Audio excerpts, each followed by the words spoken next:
बातमी कोल्हापूरमधून कोल्हापूर जिल्ह्यातील करवीर तालुक्यात जोरदार पाऊस बरसतोय। ढगांचा गडगडाट आणि गारांसह पाऊस झाला। गारांमुळे अनेक ठिकाणी घरांच्या काचा देखील फुटलेल्या आहेत।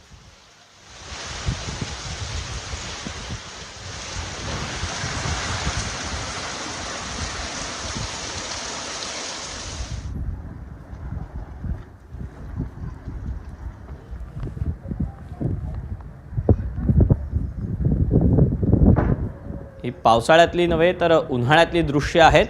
उन्हाळ्यामुळे कोल्हापुरातल्या करवीर तालुक्यात सध्या पाऊस बरसतो आहे आणि गारांसह हा पाऊस बरसल्यामुळे घरांच्या काचा देखील फुटलेल्या आहेत। तर शेतीचं देखील स्वाभाविकपणे नुकसान होऊ शकतं।